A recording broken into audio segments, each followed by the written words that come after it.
ఓం సహనా భవతు సహనౌ భునక్తు సహ వీర్యం కరవావహై తేజస్వినోవధీతమస్తు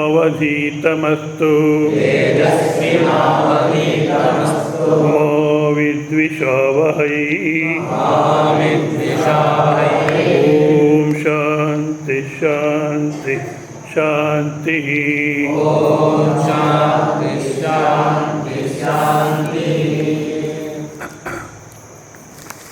ఉదయం మూలభూతమైన సమస్య ఏది, మనిషి మూలభూతమైన సమస్య అనేదాన్ని చూసాము. ఏం సమస్య? ఉదయం క్లాస్ ఉదయంగా, సాయంత్రం మర్చిపోయి ఉంటాం. అట్టే కాదు, జగత్ సత్యమని, ఈ జగత్ విషయాలు నాకు ఆనందం ఇస్తుందని అనుకున్నాము. అది ఒక పొరపాటు. మళ్ళీ నేను ఒక పరిచ్ఛిన్నమైన జీవి, ఏదో ఒక కాలంలో పుట్టినాను, మళ్ళీ కొన్ని సంవత్సరాలు కొన్ని రోజులు ఏమో గ్యారంటీ లేదు, ఉంటాను, వెళ్ళిపోతాను. నేను పుట్టి ఈ జగత్తులో సచ్చేవాడు, ఈ శరీరమే నేను అనుకున్నాము. ఇదే మూలభూతమైన సమస్య. దీనికి పరిహారము తత్వమసి, నువ్వే ఆనంద స్వరూపం, బ్రహ్మస్వరూపం అని ఆ 3 శబ్దాలే ఉపదేశం. కానీ ఆ 3 శబ్దాలు మనం అర్థం చేసుకోవాలంటే అధికారత్వం ఉండాలి. అధికారత్వం లేకుండా అర్థం కాదు. ఇప్పుడు కాలంలో జాగ్రత్తగా ఉండండి. చాలామంది ప్రవచనకారులు ఉన్నారు. మన జనాలకు కూడాను సాధన చేయాలి, మార్పు తెచ్చుకోవాలి, నేను మంచిగా జీవనం చేయాలని నిజంగా లేదు. ఎంత చెప్పినా వాళ్ళు ఎట్లున్నారో అట్లే ఉంటారు, రొటీన్. కనుక ఎవరో గురువు వస్తాడు, నువ్వేం సాధన చేయొద్దు, ఏమొద్దు, నువ్వే బ్రహ్మ, ఇంకే దేవుని పూజ చేస్తావు అంటారు. చాలామంది ఆ ఇంట్లో ఉన్న విగ్రహాలన్నీ తీసి పెట్టేస్తున్నారు. నేనన్నా మంచి పని చేశారు, ఆ వంటిలో ఆకలేసేయండి. బ్రహ్మకి ఆకలేదు, దప్పికలేదు. ఎవరో ఒక ఆమె నేనే బ్రహ్మ అని అదే పూజలు గీజలంతా మానుకున్నారు. సరే, ఒకసారి కైవల్యామ స్వామి దగ్గర వచ్చాను. స్వామీజీ, నాది ఒక సమస్య ఉంది అని. నీకేం సమస్య? మా బ్రహ్మ నువ్వు, నీకేం సమస్య? కాదు స్వామీజీ, మా అబ్బాయి చిన్న కొడుకున్నాడు, వాడు అడిగినాడట, డాడీ పక్కింటి ఆంటీ పేరేమి? పక్కింట్లో ఆంటీ ఉందే, ఆమె పేరేమి? సుజాత ఆంటీ అని పిలు అంటే, మరి డాడీ డియర్ అంటాడే. అర్థమైందా మీకు? అర్థమైందా లేదా? అర్థం కదా. తల్లిని అడిగినాడు చిన్న కొడుకు, పక్కింటి ఆమె ఉంది, ఆమె పేరు, ఆ ఆంటీ పేరేమి అని. సుజాత ఆంటీ అని చెప్పి సుజాత ఆంటీ పిలు అంటే, సరే అయితే డాడీ ఆమెను డియర్ అంటాడే. అర్థమైందా ఇప్పుడు? కొంచెం అది సమస్య. నేనన్నా బ్రహ్మ, నీకు భర్త ఎవరు, కొడుకు ఎవరు? పెద్ద సమస్య అయింది. అంటే మనకు అధికారం తెచ్చుకునేటువంటి ఇచ్చ లేదు. దేవుడు ఊరికే రావాలి. నేను ఎట్లనో అట్లే ఉంటాను, నువ్వు రా. ఎప్పటికీ సాధ్యం కాదు. లోపల స్థలం ఉంటే వస్తాడు, ఏదేదో నింపుకున్నావు, ఆడొస్తాడు బాబు. కనుక అధికారత్వం కావాలి. దాంట్లో అధికారత్వానికి 9వ అధ్యాయంలో, అదే భగవద్గీత 9వ అధ్యాయంలో దైవీ సంపత్తి ఎవరికైతే ఉందో వాళ్ళు అర్థం చేసుకునే సాధ్యం, ఆ సమస్య పోగొట్టుకునే సాధ్యం. ఎవరైతే ఆసురి సంపత్తిలో ఉన్నారో వాళ్లకు సాధ్యం కాదు ఇది అని చెప్తూ, అంటే రాక్షస గుణాలుంటే సాధ్యం కాదు, దైవీ గుణాలు ఉండాలి అని చెప్పినారు. సామాన్యంగా మనం ఏమనుకుంటాం, రాక్షసులు అంటే ఎప్పుడో ఏ కాలంలో ఉండేవాళ్ళు, మళ్ళీ విచిత్రంగా ఉంటారు. ఇంత పొద్దుగా సినిమాల్లో చూపెడతారు కదా, పొడవుగా పండ్లు, ఏదో వికారంగా భయంకరంగా ఉంటారని. కాదు. హిరణ్యకశిపు అంటే ఎవరు? చాలాసార్లు చెప్పాను. హిరణ్య అంటే బంగారము లేదా డబ్బు లేదా భౌతిక సంపద. కశిపు అంటే ప్రేమించేవాడు. ఎవరికైతే బంగారం అంటే ప్రేమనో, డబ్బు అంటే ప్రేమనో, భౌతిక సంపద అంటే ప్రేమనో వాళ్ళే హిరణ్యకశిపు. విరోచన అంటే అఖండాన సరస్వతి అర్థం చేస్తారు. విధమైన విషయాల్లో ఎవరికైతే కావాలి ఉందో వాడే విరోచన అంట. కనుక మనమే అసుసు రమంతే అసురాహ, శరీర సౌఖ్యాని కోసం, శరీర భోగాని కోసం ఎవరైతే జీవనం చేస్తున్నారో వాళ్ళు రాక్షసులు. ఆ రాక్షసి గుణములు ఉంటే ఆత్మజ్ఞానం బోధపడదు. కనుక ఇప్పుడు ఏం చేయాలి? ముందు రాక్షసి గుణాల్ని పోగొట్టుకోవాలని దాదాపు 17-18 శ్లోకాల్లో పరమాత్మ చెప్పాడు. అది అర్ధగంటలో, మళ్ళీ మనకి టైమే లేదు. దాంట్లో 18 శ్లోకాలు రాక్షసి గుణాలు ఉన్నాయి, పోగొట్టుకుంటే ఎక్కడ సాధ్యమని సంక్షిప్తంగా చివరికి పోని ఇంతవరకు చెప్పినంత మర్చిపోయినా ఈ 3 జ్ఞాపకం పెట్టుకొని తీసేసుకో. ఇది శ్రీ భగవానువాచ త్రివిధం నరకస్యేదం వారం నాశానమాత్మనః కామః క్రోధః తథా లోభః తస్మాదేతత్త్రయం త్యజేత్. త్రివిధం నరకస్యేదం వారం నాశానమాత్మనః కామః క్రోధః తథా లోభః తస్మాదేతత్త్రయం త్యజేత్. త్రివిధం త్రిప్రకారం నరకస్య ప్రాప్తో ఇదం ద్వారం. నరకానికంటే ఎక్కడుంది నరకం అంటారు. అది ఉందో లేదో అది పక్కన పెట్టండి. ఈరోజు నేను బాధపడుతున్నాను, ఇల్లు ఒక నరకం అయిపోయింది. ఇట్లా ఈ బాధపడేదానికి ఏది కారణం అంటే ఈ మూడు యద్వారం ప్రవిశన్యేవ నశ్యతి ఆత్మ కస్మైచిత్ పురుషార్థాయ యోగ్యో న భవతి. ఏ పురుషార్థానికి, మోక్షం పక్కన పెట్టిన ధర్మ అర్థ కామానికి కూడా వీడు పనికిరాడు. రాక్షస గుణం ఉంటే ఇంకా మోక్షానికి ఆడ పనికి వస్తాడు. కనుక అత ఉచ్యతే ద్వారం నాశానమాత్మన. మమ్మల్ని నాశనం చేసేదంటే వేరెవరు కాదు, మన కామ క్రోధ లోభాన్ని. కామ క్రోధ తథా లోభ తస్మాత్ ఏతత్త్రయం త్యజేత్. ఈ 3 మనకు వదులుకోవాలి. ఎట్లా వదులుకునేది? అది ముఖ్యం సాధన. కోరికలు లేకుండా జీవనం చేసేదానికి సాధ్యమా అంటారు. శరీర నిర్వహణకు, శరీర జీవితానికి కోసం ఎంతవరకు కావాలో అంతవరకు ప్రతి ఒక్కరికి వాళ్ళ ప్రారంభ ప్రకారం నిజంగా ఉంటుంది. నాకేమి ఇచ్చినాడు దేవుడు అని గట్టిగా అప్ప నిద్రపోకూడదు. లేదని చెప్పాను.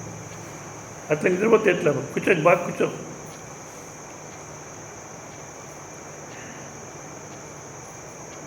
ప్రతి ఒక్కరికి వాళ్ళ ప్రారంభ ప్రకారం ఇచ్చినాడు దేవుడు. లేదేం లేదు. ఏమి ఇచ్చినాడు? అంత గట్టిగా అడుగుతున్నావే, అంత శక్తి నీకు ఎట్లొచ్చింది? ఇన్ని రోజులు భోజనం చేస్తావు బాగా, అందుకోసం ఏమిచ్చినాడు అంటున్నావు. శరీర నిర్వహణకి ఎంత మాత్రం కాలో అంత మాత్రమే ఉండాలి. మళ్ళీ గృహస్థ జీవితంలో కుటుంబానికి ఎంత మాత్రం కావాలో అంత మాత్రమే ఉండాలి. ఎంత మాత్రం ఇప్పుడు ఉండేదానికి ఇల్లు ఉంది, కట్టుకునేదానికి వస్త్రం ఉంది, అవునా? తర్వాత తినేదానికి ఉంది.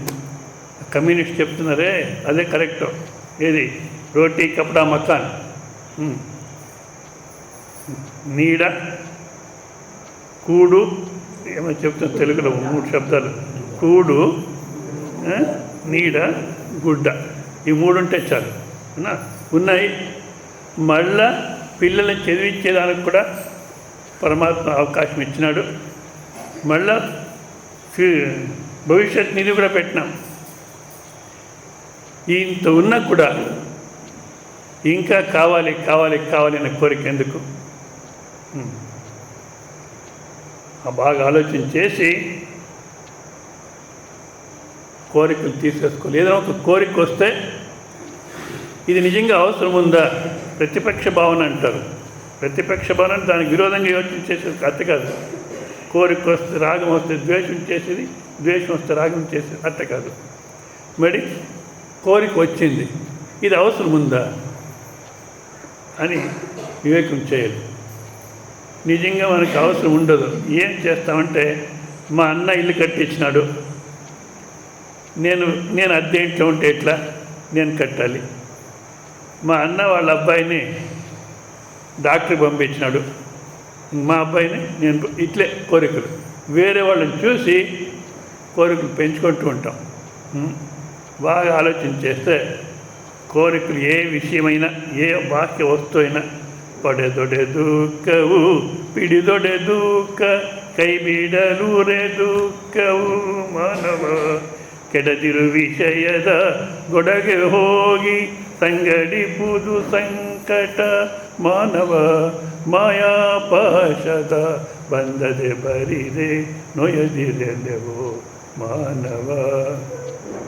విషయాలతో సుఖం వస్తుంది, భ్రాంతియో సంపూర్ణ సుఖదాస బాక్యದಲ್ಲಿ సంపూర్ణమైన సుఖం వస్తుంది అనేది భ్రాంతి. ఏ కొంచెం సుఖం వస్తుందో అది మరొక సమస్యకు మూలం. గనక ఇట్లా వివేకం చేసి కోరికలు వస్తాయి, దానికి అవకాశం ఇప్పుడు తీసేసుకోవాలి. ఇంకోటి కోపం. కోపం ఎందుకు వస్తుందంటే కామం ఉంటే క్రోధ. ఎవరన్నా కోరికలకు అడ్డు వచ్చినారంటే కోపం వస్తుంది.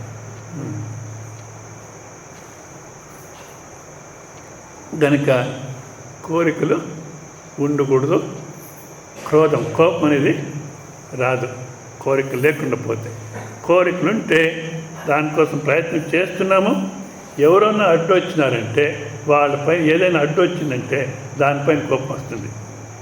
సరే, కోపం వచ్చిందంటే ఏం మాట్లాడుతున్నామో ఏం చేస్తున్నామో మనకే తెలియదు. మళ్ళీ అది ఎక్కడికి లాక్కొని పోతుందో. కోపం వస్తే కొడుకుని తిట్టుకుంటాడట, యూ సన్నాసి ఇడియట్ అని. అర్థమైందా మీకు? తండ్రి కోపం వచ్చింది, కొడుకు చెప్తున్నాడు యూ సన్నాసి ఇడియట్ అని. అంటే తను తానే తిట్టుకుంటున్నాడు. దాంతో ఏం లాభం? నా మనసు చెడుతుంది, జగత్తుని చెడగొట్టేసి కుటుంబాన్ని చెడగొట్టేస్తాను. గనుక కోరికలు తీసేసుకోవాలి.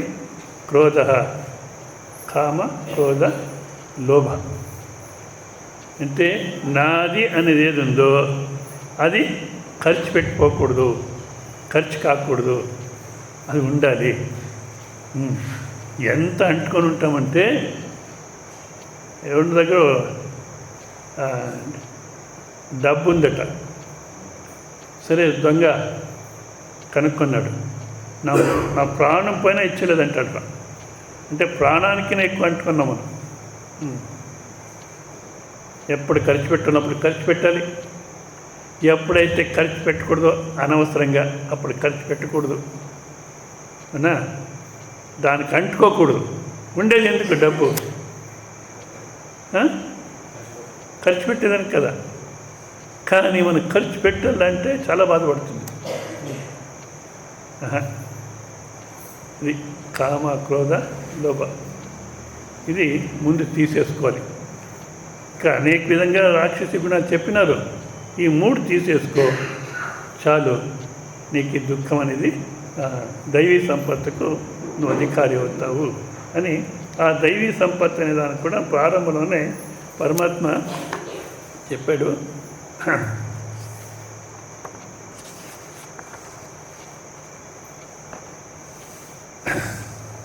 సంసార మోక్ష దైవీ ప్రకృతి నిబంధయ ఆసురి రాక్షసి.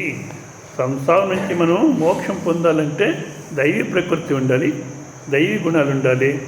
ఇది ఆసురి గుణాలు ఉంటే, ఇది కామ క్రోధాల్లో భయం ఉంటే మనకు బంధనమే వస్తుంది అని చెప్తూ అభయం సత్వశం శ్రీ భగవానువాచ అభయం సత్వసంశుద్ధి జ్ఞానయోగ వ్యవస్థితి దానం దమశ్చ యజ్ఞశ్చ స్వాధ్యాయస్తప ఆర్జవం అభయం సత్వసంశుద్ధి జ్ఞానయోగ వ్యవస్థితి దానం దమశ్చ యజ్ఞశ్చ స్వాధ్యాయస్తప ఆర్జవం. ఇప్పుడు కూడా తండ్రికి చెప్తున్నారు ఏది దైవీ సంపత్ గుణాలు కూడాను అనేకం ఉన్నాయి. కానీ మనం ఈ శ్లోకంలో 3 మాత్రం చూస్తాం. ఆ 3 ప్రాధాన్యము. దైవీ అంటే రాక్షసి గుణాలు తీసేసుకోవాలంటే కామ క్రోధ లోభం తీసేసుకోవాలి. దైవీ గుణాలు తెచ్చుకోవాలంటే ఈ 3 తెచ్చుకుంటే చాలంటారు. తర్వాత ఆ మిగతా అన్నీ వస్తాయి. ఏది అభయం, అభీరుత, భయం లేకుండా ఉండేది. భయం లేకుండా ఉండేది అంటే ఇట్లా కాదు. ఇప్పుడు కాలంలో చాలామంది వయస్సు అయిన వాళ్ళు ఈ మాటలు మాట్లాడుతుంటే ఎందుకో తెలీదు. నాకేం భయమో 30,000 పెన్షన్ వస్తుంది. ఏ పెన్షన్ను నీకు ఇంట్లో ఏదో రోగం వచ్చింది, పడిపోయినావు, ఆ పెన్షన్ డబ్బు నిన్ను హాస్పిటల్ పిలుచుకుపోతుందా? బ్యాంకులో ఉంది, పిలుచుకుపోతుందా?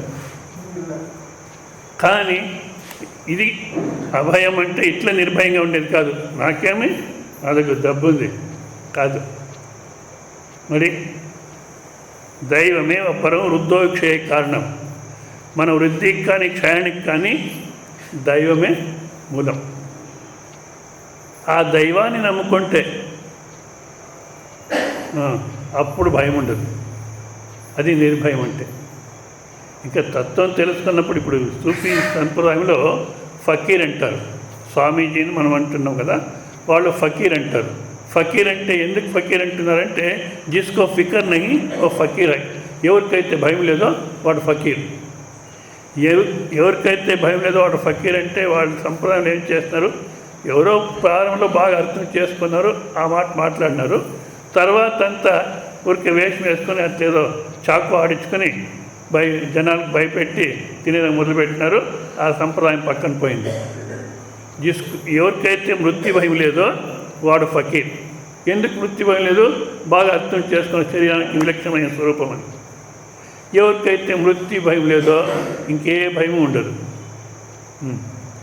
ఇప్పుడు ఉద్యోగం పోతుందేమో అనుకుంటాం, పోతే పోయింది, ఎందుకు బాధపడతాం? పోయాక పని చేసేది తప్పింది, ఎందుకు బాధపడతాం? ఉద్యోగం పోతే తినడానికి లేదు, మంచిదే, మార్కెట్ పోయేది, తెచ్చుకునేది, వండుకునేది ఏముండదు, అవునా? మంచిదే కదా. అంటే తినకుండా పోతే ప్రాణం పోతుంది. సో ఉద్యోగం పోతుంది అనే భయం ఎందుకోసం ఉంది? వృత్తి భయం కోసం. ఒకటి పుట్టినామంటే ఏం చెప్పండి, మీరే వాక్యం కంప్లీట్ చేయండి, అవునా? నేను చేస్తే మీకు మనసుకు బాధ కలుగుతుందేమో. జాతస్య ధ్రువ మృత్యు, సస్తాం. ఇంక దానికి ఎందుకు భయం అన్నా? ఏదో ఒక రోజు వస్తుంది, ఎంత త్వరగా వస్తే అంత మేలు. ఇది ఒకటి. మరొకటి ఇంకా తత్వ దృష్టితో చూస్తే ఇంకా వృత్తినే లేదు. ప్రారంభంలో ఒప్పుకుందాం వృత్తిని, బస్ అంతే. ಇರುವ ಕೆಲಸ ಮಾಡು ಕಿರಿದೆಂದು ಬಿಟ್ಟು ದೊರೆತದ ಅಸಾಧವೆಂದನ್ನು ಗೊಡಗಿಡದೆ ಧರಿಸು ಲೋಕದ ಭರವ ಪರಮಾತ್ಮನು ಬಿಡದೆ ಹೊರಡು ಕರವರಲ್ಲದೆ ಮಂಕುತಿಮ್ಮ. ఏదో వస్తుంది వెళ్ళిపో. నిద్రలు సోపడే మంకుతిమ్మ అంటారు. నిద్రకి పోవాలంటే ఎంత ఆనందంగా పోతున్నాం. అట్లే మృత్యు కూడా పోవాలి అంటారు. ఎందుకు? పోతే మళ్ళీ లేచి వస్తాం అంటే ఇంకొక శరీరంలో లేచి వస్తాం. ఇంకొక శరీరంలో లేచి వస్తున్నామంటే ఏమర్థం? ఈ శరీరంలో మోకాలు నొప్పులు, నడుము నొప్పులు, షుగర్లు, బీపీ, ఇంట్లో ఉన్న వాళ్ళంతా అసహించుకుంటారు. ఏ ముసలోడు ఎప్పుడు పోతాడు? కొత్త శరీరం వస్తే షుగర్ లేదు, బీపీ లేదు, మోకాలు లేదు. ఇంట్లో ఆ చిన్న పాపని చూస్తే అందరూ సంతోషపడతారు, ఎంత బాగా నవ్వుతుందో. అదే ముసలాయిని చూస్తే ఎవడు పోతాడో అంటాడు. అవునా కదా? కనుక దైవాన్ని నమ్ముకోవాలి. ఆయన మనకు రక్షకుడు. అవునా? దైవమేవ పరం వృద్ధోక్షయ కారణం. ఒకటి. మళ్ళీ మృత్యు భయం అంటే మన ఎట్లనో పోతుంది, దాని కిందకి యోచన అని అట్లా అభయం. సత్వ సంశుద్ధి, సత్వస్య అంతఃకరణస్య సంశుద్ధి. అంటే అంతఃకరణ శుద్ధి ఏదది? సంవ్యవహారేషు, మనం ఏం వ్యవహారం చేస్తున్నామో దాంట్లో పరవంచన, మాయ, అనృతాది పరివర్జనం. పరవంచన వేరే వాళ్ళకి మోసం చేసేది. అనృత ఊరికేదో మాట్లాడితే ఒక్కడు కూడా దాంట్లో మాట్లాడేదైతే నాకు ఫస్ట్ ఎవరితో మాట్లాడుతున్నానో వాళ్ళకి ఇది సహాయం అవుతుందా, వాళ్ళకి హితం అవుతుందా, తర్వాత నాకు కూడా అది హితమా అని బాగా ఆలోచించేసి మాట్లాడాలి. ఊరికి ఏదేదో వాగింది అనృత, మాయ, అనృతాది పరివర్జనం. ఇంకా ఏదేది ఉందో ఆ వ్యవహారంలో దోషాలు అవన్నీ తీసేసుకోవాలి. శుద్ధ సత్వభావేన వ్యవహార ఇత్యర్థ. శుద్ధంగా వ్యవహారం జరగాలి. ఎక్కడ ఏ విధమైన మోసం కానీ, వేరే వాళ్ళకి బాధ పెట్టేది కానీ, కాయ వాచ మనస శుద్ధమైనటువంటి వ్యవహారం జరగాలి. జ్ఞానయోగ వ్యవస్థితి. నెక్స్ట్ జ్ఞానయోగ వ్యవస్థితి. జ్ఞానం శాస్త్రత ఆచార్యత ఆత్మాది పదార్థానం అవగమ. గురుముఖేన ఆ శాస్త్రవాక్యాలు విని ఆత్మ అంటే ఏమి, అనాత్మ అంటే ఏమి, మాయ అంటే ఏమి, ఇవన్నీ అర్థం చేసుకోవాలి. కానీ ఇక్కడ ఈ వాక్యాలు చూస్తే ముందు మనం వినాలి, తర్వాత అనుభవానికి తెచ్చుకోవాలి అన్నట్టుంది. కాదు, చెప్పే సమయంలోనే అనుభవపూర్వకంగా చెప్తుంటారు. మనం కూడాను వాళ్ళు ఏ స్థాయికి పోయి చెప్తున్నారో అక్కడికి మనం పైకి పోయి వినాలి. ఆ అనుభవంతోనే. అందుకే గురు శిష్యులు ఇద్దరు జట్టులో ప్రయాణం చేయాలి సత్యానికి. Journey to truth along with guru. ముందు చెప్పేస్తారు, తర్వాత మనము మళ్ళీ పోతాము. ఎవరో ఆయన అనేవాడు ప్రవచనం, వాళ్ళ ఇంట్లోనే ఉండేవాడిని నేను, బాగా చూసుకునే వాళ్ళు అంతా సరే. ప్రవచనం విన్న తర్వాత ఆయన ఏమనేవాడు, నేను ఇదంతా పాస్పోర్టు వీసా మాది రెడీ చేసుకుంటున్నాను అంటే ఇప్పుడంతా విని అట్లే పెట్టుకొని ఉంటాను, మళ్ళా మోక్షానికి ఎప్పుడో ప్రయత్నం చేస్తాను, దీంతో ఎప్పుడో ప్రయత్నం చేస్తాను అనేవాడు. ఇప్పుడు మా మీద క్యాన్సర్ అని బాధపడుతున్నాడు. శ్రవణకాలమే పర్యవసితమవుతుంది, శ్రవణకాలంలోనే అర్థమవుతుంది అంటారు. అనుభవపూర్వకంగా చెప్తుంటారు, మనం అనుభవపూర్వకంగా వినాలి, అర్థమవుతుంది. ఒక్కవేళ చెప్తున్నారు మనం అర్థం చేసుకు, ఎందుకంటే మనసు ఎక్కడో పోయిందో, నిద్రకు పోయిందో, ఏమైందో మొత్తం అర్థం కాలేదంటే మళ్ళా అదే వాక్యాన్ని మనము అవగతానాం ఇంద్రియాది ఉపసంహారేణ ఏకాగ్రత స్వ ఆత్మసంవేద్యత ఆపాదనం యోగ. అంటే మననం చేయాలి, అంటే విచారం చేయాలి. విచారం చేసే మీలో అనుభవపూర్వకంగా విచారం చేయాలి. అనుభవం అంటే ఇంద్రియ అనుభవం కాదు, మనస్సు బుద్ధి అనుభవం కాదు.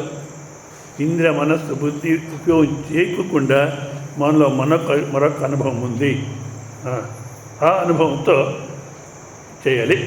అప్పుడు కూడా మనం విచారం చేయాలి. అప్పుడు కూడా మనకు అర్థం కాలేదంటే ఏకాంతంలో కూర్చొని బాహ్య ప్రపంచం నుంచి లోపలికి పోవాలి.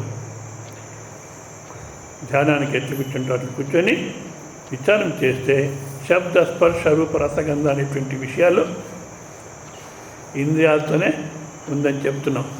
స్వతంత్రంగా ఏది ఉందని ఇంద్రియాలతోనే ఉందని చెప్తున్నాం. ఇంద్రియాలు మనస్సుతోనే పనిచేస్తూ ఉంది. మనస్సు సంకల్ప వికల్పం ఉంటే ఏ పని జరగదు, నిశ్చయానికి రావాలి. వచ్చిన తర్వాత వ్యవహారం జరుగుతుంది. కనుక బుద్ధ్యాత్మకం జగత్. ఈ జగత్తంతా బుద్ధి స్వరూపమే. ఆ బుద్ధి స్వతంత్రంగా ఉందా అంటే లేదు. నా బుద్ధి అంటున్నాం. అంటే ఆ నా అనేది ఒకటి ఉంది. దాన్ని మనం అనుభవపూర్వకంగా చూసుకుంటే రెండు రకాలుగా ఉంటుంది. అది రెండు రకాలుగా అంటే శరీర ఇంద్రియ బుద్ధి మనసుతో కూడుకొని నేను ఫలానా అని వ్యవహారం చేస్తున్నాం మెలకుల్లో. మళ్ళా కళలో కూడా అట్లే వ్యవహారం జరుగుతుంది. నిద్ర అన్నప్పుడు శరీర ఇంద్రియ బుద్ధి మనసుతో కూడుకొని నేను ఫలానా అనేది ఉంది అక్కడ. మీ నిద్ర కాదు, నీ నిద్రలో మా గురువు చెప్పినాడు ఉంటుంది అన్నాడు అంటారు కొంతమంది. మీ గురువు నిద్ర అట్లుందేమో వదిలేసి నీ నిద్ర చూసుకో. నేను ఫలానా అనేది ఉందా, నేను అనేది ఉందా, లేదు. అయినా ఉన్నాం అంటే దర్శన వృత్తి అదర్శన వృత్తి. అంటే దీంట్లో ఏది సత్యము అంటే ఈ దర్శన వృత్తి అప్పుడప్పుడు వచ్చిపోతూ ఉంది. అది మాత్రం నిరంతరంగా ఉంది కనుక అదే మన నిజస్వరూపం అని ఆ శాస్త్రం విన్న తర్వాత అనుభవానికి తెచ్చుకోవాలి. ఇది ఈ మూడు అభయం, సత్వ, సంశుద్ధి, జ్ఞానయోగ వ్యవస్థితి అనేదాన్ని ఇక్కడ ఏష ప్రధాన దైవీ సాత్వికి సంపత్. ఇదే ప్రధానమైన దైవీ సంపత్ అంటున్నారు. కామ, క్రోధ, లోభాన్ని తీసేసుకోవాలి. ఇది జీవితంలో తెచ్చుకోవాలి. హరి ఓం నారాయణ. ఓం పూర్ణమద పూర్ణమిదం పూర్ణాత్ పూర్ణముదచ్యతే పూర్ణస్య పూర్ణమాదాయ పూర్ణమేవావశిష్యతే. ఓం శాంతి శాంతి.